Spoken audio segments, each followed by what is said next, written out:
शास्त्रों के अकॉर्डिंग दिवाली के दिन लक्ष्मी माता पृथ्वी पर भ्रमण करती हैं, इसलिए सब लोग अपने घर के दरवाजे को बहुत अच्छे से सजाते हैं ताकि लक्ष्मी माता उनके घर में प्रवेश करें। आज की वीडियो में हम जानेंगे कि दिवाली के दिन लक्ष्मी प्राप्ति के लिए दहलीज का पूजन कैसे किया जाता है और लक्ष्मी माता के चरणों का पूजन कैसे किया जाता है। तो दहलीज पूजन में अपने घर के मुख्य द्वार यानी मेन गेट की जो दहलीज होती है उस दहलीज का पूजन किया जाता है। तो देखिए, दहलीज पूजन सुबह के समय किया जाता है। सूर्य उदय होने से पहले हमें दहलीज का पूजन करना है।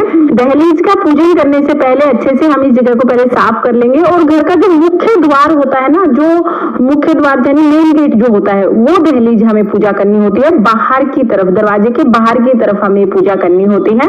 तो मुख्य द्वार पर आप पहले साफ सफाई कर लें, उसके बाद फिर हम अच्छे से इसको लीप लेंगे। आप हल्दी से या तो फिर गैरू से इसको लीप सकते हैं। पहले के समय में गाय के गोबर से लीपते थे, गाय के गोबर और मिट्टी को मिला के और फिर उससे लीपते थे, लेकिन आजकल गाय के गोबर से लीपना पॉसिबल नहीं हो पाता है, तो आप गैरू मिट्टी से या हल्दी से भी लीप सकते हैं। देखिए, जिस घर की दहलीज सुंदर होती है ना, उस घर में लक्ष्मी माता प्रवेश करती हैं। शास्त्रों के अनुसार दिवाली के दिन सुबह सुबह लक्ष्मी माता भ्रमण के लिए निकलती हैं और जो द्वार सबसे सुंदर लगता है उसमें प्रवेश करती हैं। तो इस भावना से हम लोग अपने द्वार को बहुत सुंदर सा सजा लेते हैं, दहलीज का पूजन करते हैं ताकि लक्ष्मी माता हमारे घर में प्रवेश करें। अब अच्छे से लीपने के बाद फिर हम इसमें हल्दी से कोई डिजाइन बनाएंगे। देखिए, हल्दी लक्ष्मी माता की पूजा में बहुत महत्वपूर्ण होती है, क्योंकि हल्दी जो होती है ना, वो विष्णु भगवान को बहुत प्रिय है और जो चीज पति को प्रिय होती है, पत्नी के लिए वो चीज अपने आप ही बहुत शुभ हो जाती है। जहां जहां पति जाते हैं, पत्नी पीछे पीछे आ जाती है। तो विष्णु भगवान की प्रिय हल्दी का इस्तेमाल जरूर करना है हमें। आप हल्दी से कोई भी डिजाइन बना लीजिएगा, जो भी डिजाइन आपको सुंदर लगे वो डिजाइन आप बना सकते हैं। तो मैंने यहाँ पर हल्की हल्की डॉट लगा दी क्योंकि बहुत ज्यादा डिजाइन मुझे नहीं आते हैं। इसके बाद हम हल्दी से लक्ष्मी जी के चरण बनाएंगे। आप हल्दी से या कुमकुम से लक्ष्मी जी के चरण बना सकते हैं। तो यहाँ पर मैंने हल्दी से लक्ष्मी जी के चरण बनाए हैं।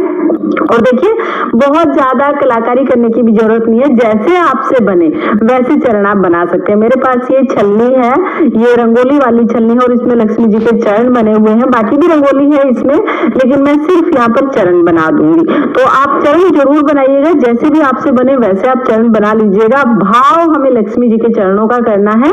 तो यहाँ पर हमने लक्ष्मी जी के चरण बना दिए हैं। और देखिए, अगर आपके पास इस तरह का कोई सांचा नहीं है ना, तो आप अपने हाथों से इस तरह से हल्दी में अपने हाथों को इस तरह डिप करके और इस तरह से भी आप लक्ष्मी जी के चरण बना सकते हैं। चरण बन जाएंगे, ऊपर उंगली बन जाएंगी। तो आप कैसे भी लक्ष्मी जी के चरण बना लीजिएगा। चरण बनाने के बाद चरणों के सामने, चरणों के आगे की तरफ हमें अनाज की ढेरी लगानी है। थोड़ा सा हमें गेहूं रखना है। गेहूं की ढेरी पर हमें एक दीपक जलाना है। दीपक का मुख घर के अंदर की तरफ होना चाहिए। इस तरह से हम दीपक जला देंगे। आप चाहें तो दहलीज की दोनों तरफ भी आप अनाज की ढेरी लगा सकते हैं, या आप सिर्फ जहां पर दीपक जलाएंगे वहां पर बीच में एक ढेरी लगा दीजिएगा। इस तरह से सुबह सुबह हमें दहलीज का पूजन करना होता है। लक्ष्मी जी के चरण आपको जरूर जरूर बनाने हैं और फिर हम नमस्कार करेंगे। लक्ष्मी जी के जो चरण है उनको हम नमस्कार करेंगे और लक्ष्मी जी को अपने घर में आने के लिए हम निमंत्रित करेंगे। प्रवेश करने के लिए हम कहेंगे, हे माता आप हमारे घर में प्रवेश करें और हमारे घर में धन धान्य की बरकत करें। इस तरह से दिवाली के दिन हमें पूजा करनी है। तो देखिए, पहले के समय में तो रोजाना दहलीज का पूजन किया जाता था। अगर आप भी रोजाना दहलीज का पूजन कर सकते हैं तो इससे अच्छा तो कुछ भी नहीं है। लेकिन आजकल की बिजी लाइफ में जॉब वगैरह करते हैं, टाइम नहीं होता है। दिवाली के दिन सुबह लक्ष्मी जी की प्राप्ति के लिए दहलीज का पूजन जरूर जरूर कीजिएगा। और बहुत लोगों का सवाल होता है कि दहलीज पर अगर हम दीपक जलाते हैं तो जब हम घर के अंदर जाएंगे तो फिर दीपक के ऊपर से जाना पड़ेगा। तो ऐसा कुछ ही नहीं है। दीपक जो जलेगा दोनों साइड, देखिए आपको दिख रहा है, दोनों साइड बहुत सारी जगह आप दोनों साइड से घर के अंदर जा सकते हैं।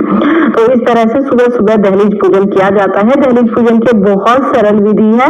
लक्ष्मी दीपक कैसे जलाया जाता है इसका अलग से वीडियो आपको चैनल पर मिल जाएगा। तो फ्रेंड्स, आपको दहलीज पूजन का ये छोटा सा वीडियो कैसा लगा कमेंट करके जरूर